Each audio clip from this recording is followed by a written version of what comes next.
I have a very bad flu, a horrific sore throat, and a splitting headache. And after listening to the previous 6 speakers talking about all the job problems that Singaporeans have, it's not helping my headache at all. But I shall do my best. Box 23. Box 23. Customary to start with a joke. So the biggest jobs joke is that last month, one ministry announced, we have introduced so many enhancements to the National Jobs Portal, your National Jobs Bank, so many enhancements. Easier for you to post what you want to post, easier for you to match what skills you are short of, easier for your employer to find you, to match everything, blah, blah, blah. But the most important thing is missing. How come don't have statistics as to how many of the jobs that are posted actually go to Singaporeans? Don't have. But have reason this time. The last time you asked in Parliament, they said don't have statistics, no reason. Now have reason. They say, because a lot of employers don't post the outcome when the job is actually placed or not. This one, like, wayang. If you can mandate that employers must post jobs, you mean you cannot mandate the employers that after the job has been placed, you must also post and update the posting?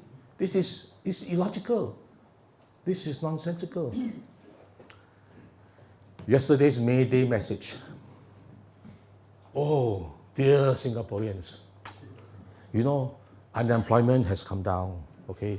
Wow, all kind of good news about jobs, right?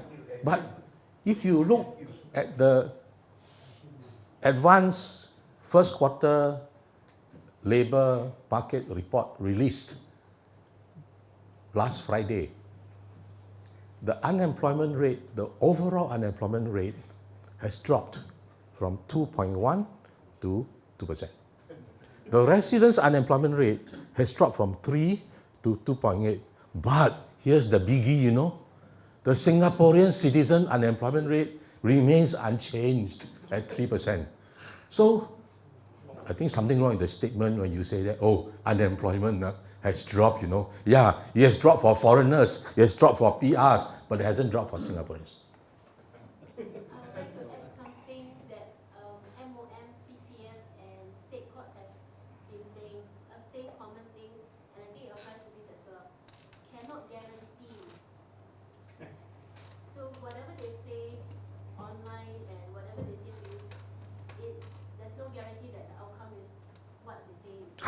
You are saying there's no guarantee that what you see in the newspaper is the real or not? Okay, thank you very much. Hey, now, must speak like, parliamentary fake news committee like this. Sorry, today sick, so okay, you have to excuse me. The last 5 quarters, 1st January 2007 to 31st March 2018. Total employment declined by 12,800 jobs. That means 15 months ago, compared to today, all the workers, there are 12,800 less workers. Total employment. Now, there is no breakdown of this decline into Singaporeans, PRs, and foreigners. So the question is, how many of the 12,800 are Singaporeans? We don't know. Right? There's so many things we don't know. Now, last year, local employment growth, 11,000 plus. And this is where now I need to move to the whiteboard, okay, and ask Gilbert to assist me, to pass me the marker that has ink. And if you can just wipe away that little thing there that you wrote just now to test the marker, I think. Last year,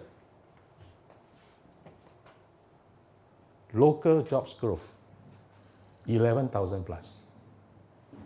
How many of these are Singaporeans? Local jobs means Singaporeans and PRs. How many are Singaporeans? We don't know. This is the most obvious wayang in the labor statistics. If you can break down the unemployment numbers and the unemployment statistics into Singaporeans and PRs, how come you cannot break down the job figures or the job growth? Illogical. So let's say we give them the benefit of the doubt. Can it be maybe half? Maybe 1/4? We don't know. Like Joyce says, everything is not real, don't have guarantee. But if you look at last year, how many new PRs did we give out? 32,000 plus new PRs. Now, some of these PRs are working, right? So when the foreigner is converted to a PR and he's working, what happens? Automatically, he is reclassified as a local worker and will increase your local job growth. Now, you don't need to go to university to study mathematics or be an actuary like Mr. Tan Lian to figure this out, right? If you grant 32,000 new PRs last year, you say 60% of them are people who are working, then you're adding about 19,000 automatically converted from foreigner to PRs. Then your local job growth only 11,000. So how many are Singaporeans? Maybe zero. Maybe even minus. But this is just a simple illustration because without transparency, without the breakdown, there are also people who are entering and leaving the workforce for various reasons. So this is just for illustrative purposes. But I think the numbers are quite telling.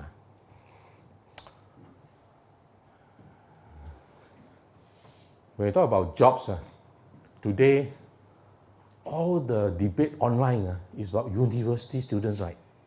Yeah. Right? I forgot who said it just now. I think it was Lian. Half the private university graduates cannot find full-time jobs. And the median pay of the private university graduates only 2,005. Now, even the public universities, the full-time jobs is dropping to like 70+%. And listen to this, right? I've been analyzing ITE, Poly, University, graduate starting pay for like 10 over years. In about the last 8 years or so, all the ITE, all the Poly, all the university fresh graduates have not had a real pay increase in the starting pay for about 8 years already. Serious, right? Okay. I think it was a few days ago, the news came out, this one real one, not fake one. All universities will increase tuition fee by at least $50. I checked one university. I'm not like Serene, who has left, I think, so I can make fun of her. Right? I'm not like, as she tell you, spend a lot of time on the internet. No. So I don't have the time to check all the universities. I just take the biggest one. The biggest one, a normal cost now is $8,200. What do you think the tuition for normal cost was in 1987? I must thank my, I have one, if those of you who follow the things I write, I always say, my regular insider ES has sent this interesting information. So ES sent this to me a few days ago. In 1987, the tuition fee for normal course is $1,200. So now it's $8,200. That means the cost of tuition has increased by 6.4% per annum compounded in the last 30 years or so. This was normal cost.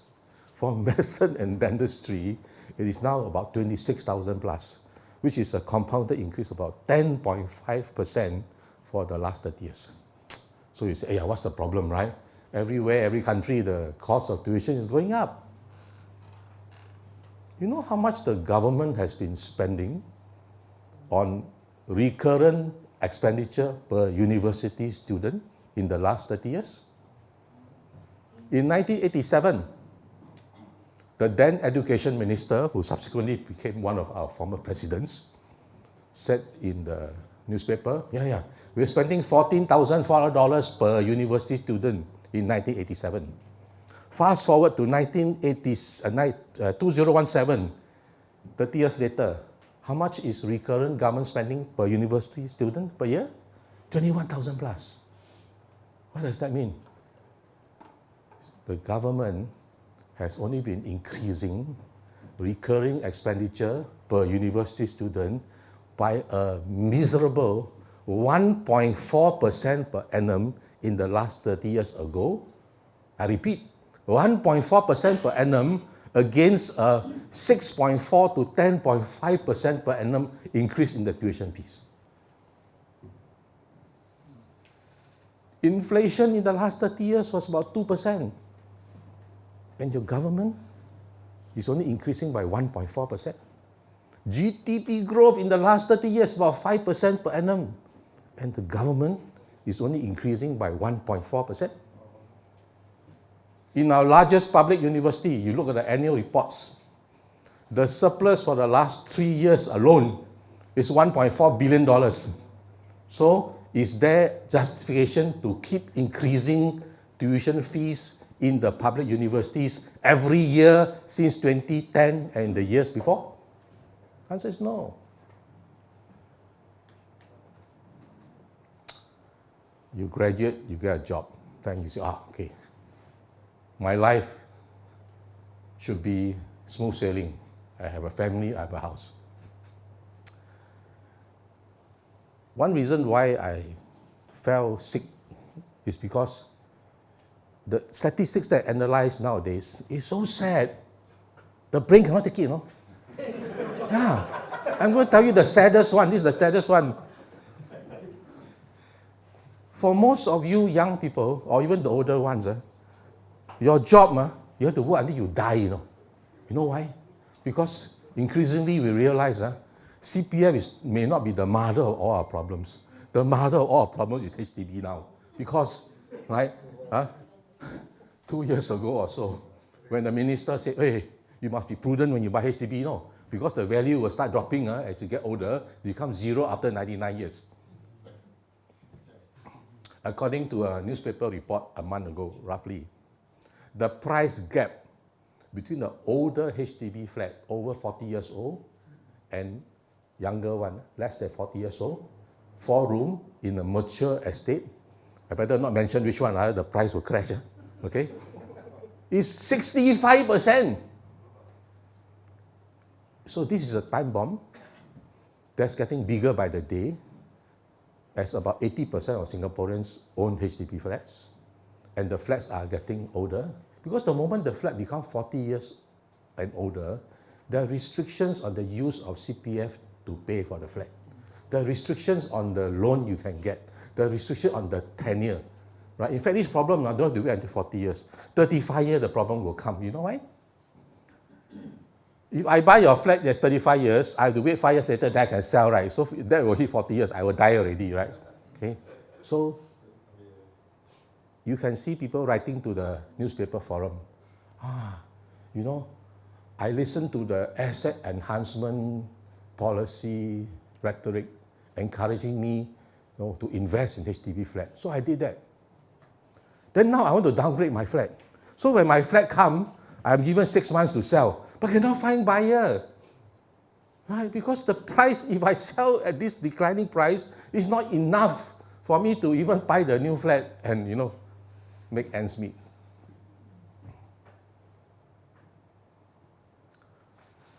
There was a report out about a week ago. If more women work in Singapore, if women work longer hours, our GDP will increase by 20% or something.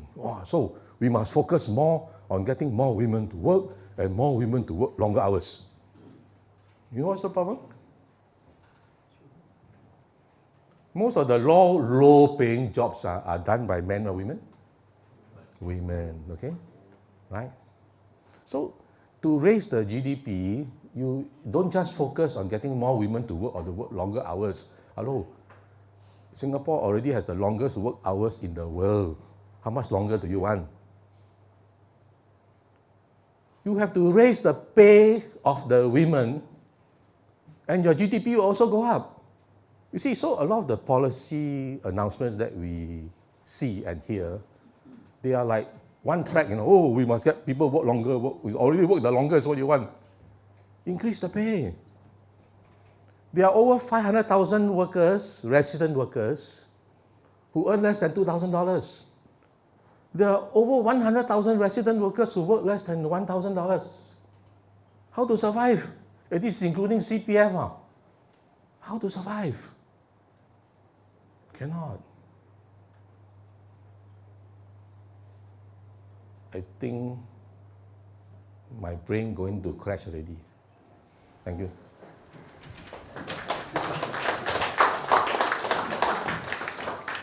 That's why I luckily put this there to remind myself. Okay. Today's newspaper, right? Editorial. The editorial arguably is the most important part of the universal of the newspaper every day.